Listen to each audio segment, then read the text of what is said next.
you've gotten so much better. You know, some days are hard for you and some days aren't, but you are competent and you're able to handle your own affairs. So what am I really trying to do is I'm trying to help you do this yourself. And that has been an insurmountable task with nobody helping us. The Goldfarb and Lube were almost categorically unreachable.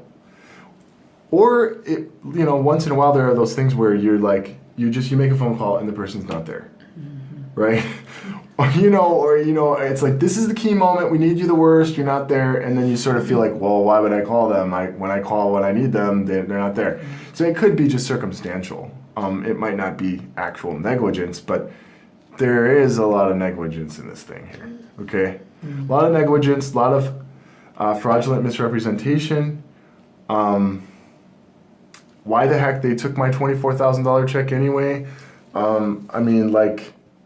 I felt like it was a hot potato. I said, look, if you don't know if you can afford Woodlawn, let me take you to some attorneys. They'll help you check into things. I hand them the check. They can pay me. We'll set things up that way. We wanted more eyes for more accountability, for more security. That's it. But then they left you in the dark and they left me in the dark. And then it's been months now. I mean, we're talking February, March, April, May, June, July. It's been 5 months. And Susan and I have become very close over this time. I mean, and that's really none of their business. It's invasive. I mean, yes, our baby's here, by the way, is not a toddler. Nice choice of words there to try to sort of assert some kind of chaos into her life. We don't live in her house. We live in the duplex, which was unoccupied for years, okay? Because Julie was sick and she was down here. What else? We've never heard of Barbara Hornet. I've never heard this name, ever. On the April 15th, we talked about judging roses. We talked about common life. We talked about Susan's career as a social worker. We talked about, your wishes, do you like a hard bed or a soft bed? There was a lot of good stuff in that meeting, I really, but these filings, unfortunately, were not clearly mentioned or named. So I remember when we were at the UPS store getting things notarized, I said to Suzanne Bassani, we were talking about judging roses and how it might compare to judging diamonds. Nomination, Suzanne. I said, so just to clarify, so I understand, I'm just the funeral director who gave you a ride that day. You're the person who kicks in when she really needs help. And you're going to send, someone to check on her when she's in a state of distress or whatever. By the way, this says April 15th, but I want to say that was way back. So the chronologies, again, are skewed or off. And maybe it was April 15th. I don't know. That'd be 2 months after she passed away. Well, anyway, they never set up voicemail on that cell phone. The cell phone, we took a quick vacation, in fact, where I actually paid for everything in the vacation.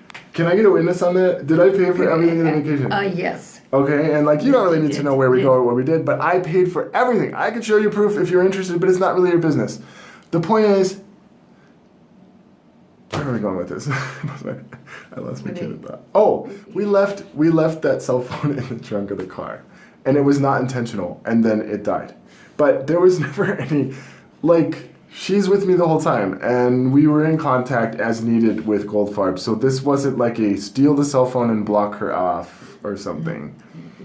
We have other photos and videos, by the way, of various things, and we have documentation of everything, so I don't know, man. I think that's about it. What do you think? Yes, I think you did a very thorough job. I don't know, really, at this point, I don't have anything else to add to this, because you summed it up here and went through everything, explained everything. I thought of one last thing. Do you want me to continue to sort of, I'm not an attorney, you know that. But do you want me to be your pit bull on this situation?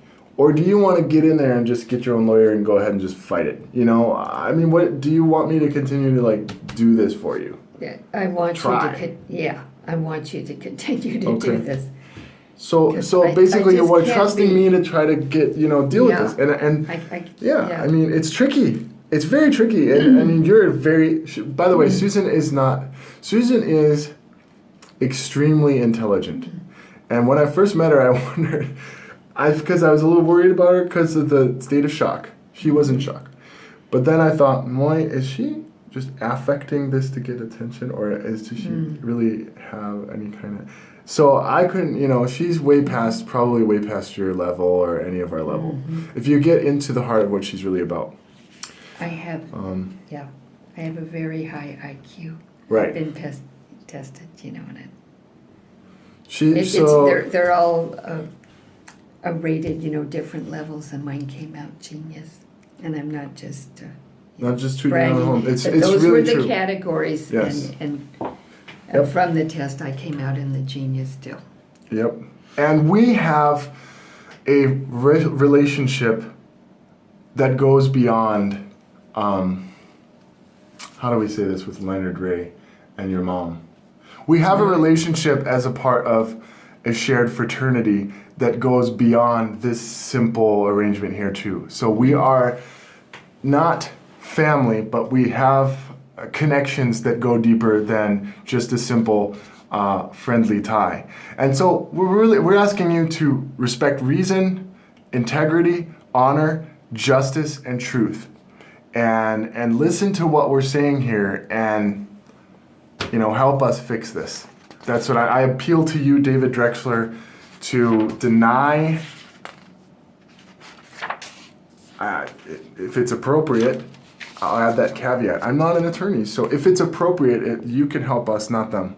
Okay?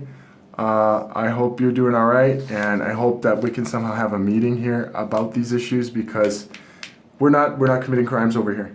We're not causing trouble. We're not the bad guys here. I don't even really think that Goldfarb and Lou are the bad guys. I have to tell you that Suzanne is quite an interesting character in this whole equation of all of them. Suzanne K. Bassani, hey, she lives her life. She does what she's got to do. No excuses, right? But anyway, yeah, so we're done, yeah? Okay. At this time, I have no more input to put in. All right. If anything changes, or we can always And update or whatever. And where are we? What day is today? It's Thursday, July 7th. So we're looking at the letters we got from you. I made copious notes. We have puzzled through it. Susan also read it earlier today and was indeed like, whoa. Right? I mean, you were like, whoa. Yeah, because Hey, let's look at this here. Yeah.